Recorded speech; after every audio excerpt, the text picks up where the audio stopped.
पितृपक्ष का समय आते ही हर घर में श्रद्धा, भक्ति और स्मरण की गहरी लहर उठती है। लोग अपने पूर्वजों को याद करते हैं, पिंडदान करते हैं, तर्पण करते हैं और पूरी निष्ठा से अर्पण को पितरों तक पहुंचाने का प्रयास करते हैं। कहा जाता है कि जब तक हम अपने पितरों का सम्मान करते हैं, उनकी आत्मा को शांति देते हैं, तब तक हमारा जीवन भी सुख, समृद्धि और संतोष से भरा रहता है। इसीलिए पितृपक्ष को भारतीय संस्कृति में अत्यंत पवित्र माना गया है।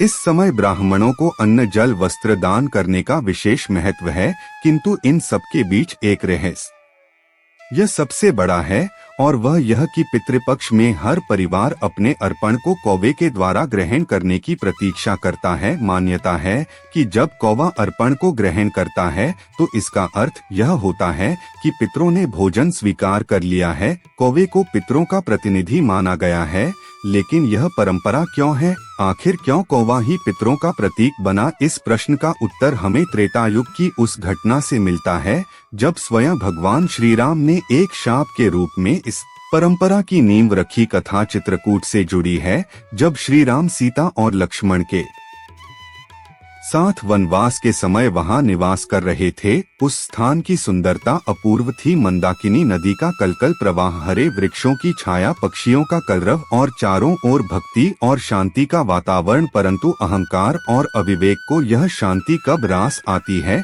देवराज इंद्र का पुत्र जयंत, जिसे अपनी शक्ति पर बड़ा गर्व था, एक दिन कौवे का रूप धारण करके वहां आया। उसकी दृष्टि माता सीता पर पड़ी और वह शरारत में आ गया। उसने अपनी चोंच से सीता माता के चरणों पर आघात किया, जिससे रक्त की बूंदें बह निकली। माता सीता ने दर्द सहा, परंतु प्रभु श्री राम की नींद में विघ्न न पड़े, इसलिए मौन रहीं। किंतु रक्त की एक बूंद प्रभु के गाल पर गिरी और उसी क्षण रामचंद्र ने नेत्र खोले।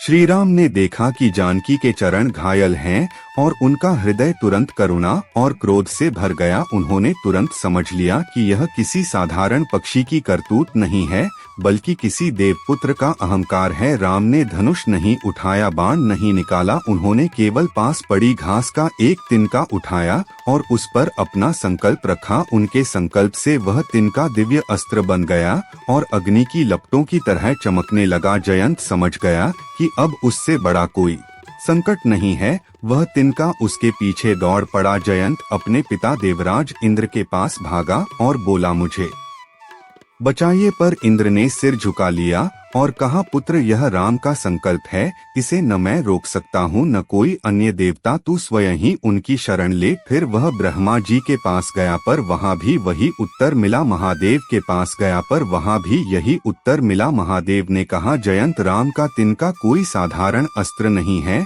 यह उनके सत्य और धर्म का प्रतीक है। इससे बचने का मार्ग केवल उनकी शरणागति है। भयभीत जयंत आकाश में भटकता रहा, पर कोई उपाय न मिला। अंततः वह गिरकर श्री राम के चरणों में आ पहुंचा और रोने लगा, हे प्रभु, मैंने अज्ञान में अपराध किया, मुझे क्षमा दीजिए, मैं आपकी शरण में हूँ। माता सीता ने करुणा से राम की ओर देखा और कहा, नाथ, शरणागत की रक्षा करना ही आपका धर्म है, कृपया इसे जीवनदान दे। राम ने कहा, जयंत, तुम्हारा अपराध अक्षमय है, पर शरणागत का रक्षण मेरा प्रण है। मैं तुम्हें जीवनदान देता हूँ, किंतु ब्रह्मास्त्र व्यर्थ नहीं जाएगा। तुम्हें अपने शरीर का एक अंग त्यागना होगा। जयंत ने सिर झुकाकर कहा, प्रभु, मेरी दाहिनी आँख ले लीजिए। उसी ने माता को कुदृष्टि से देखा था। अगले ही क्षण वह दिव्य तिनका उसकी दाईं आँख में समा गया और वह आँख नष्ट हो गई। जयंत पीड़ा से तड़प उठा, किंतु चरणों में झुका रहा। राम ने कहा, अब से तुम्हारी यह एक आँख मानव लोक देखेगी और दूसरी आँख पितृलोक देखेगी। आज से तुम्हारे वंश कौवे मनुष्य और पितरों के बीच संदेशवाहक होंगे। राम ने जयंत से कहा, जिस चोंच से तुमने माता का अपमान किया, उसी चोंच से अब तुम युगों तक मनुष्यों के श्राद्ध को पितरों तक पहुंचाओगे। जब भी कोई मानव पितृपक्ष में श्रद्धा से भोजन अर्पित करेगा और कौवा आकर उसे ग्रहण करेगा, तो यह समझा जाएगा कि उसके पितरों ने भोजन स्वीकार किया है। इसी कारण कौवे को पितरों का प्रतीक माना गया है। तभी से यह परंपरा चली आ रही है कि श्राद्ध पक्ष में अर्पित भोजन को कौवे के आने की प्रतीक्षा में रखा जाता है और जब कौवा उस भोजन को ग्रहण करता है तो घर के लोग आनंद से भर जाते हैं। उन्हें विश्वास होता है कि उनके पितरों की आत्मा प्रसन्न हुई है और उनका आशीर्वाद परिवार को प्राप्त होगा। यही कारण है कि कौवे का श्राद्ध कर्म में इतना विशेष महत्व है। यह कथा हमें यह शिक्षा भी देती है कि अहंकार चाहे कितना भी बड़ा क्यों न हो, अंततः सत्य और धर्म के सामने झुकना ही पड़ता है। जयंत देव पुत्र होकर भी अपने अहंकार के कारण दंडित हुआ, किंतु प्रभु राम के चरणों में आकर शरणागत होने से उसे नया जीवन और एक पवित्र दायित्व मिला। इसी प्रकार मनुष्य भी जब अपने पितरों का सम्मान करता है, उनकी स्मृति को जीवित रखता है, तो उसका जीवन आशीर्वाद से भर जाता है। पितृपक्ष हमें यह संदेश देता है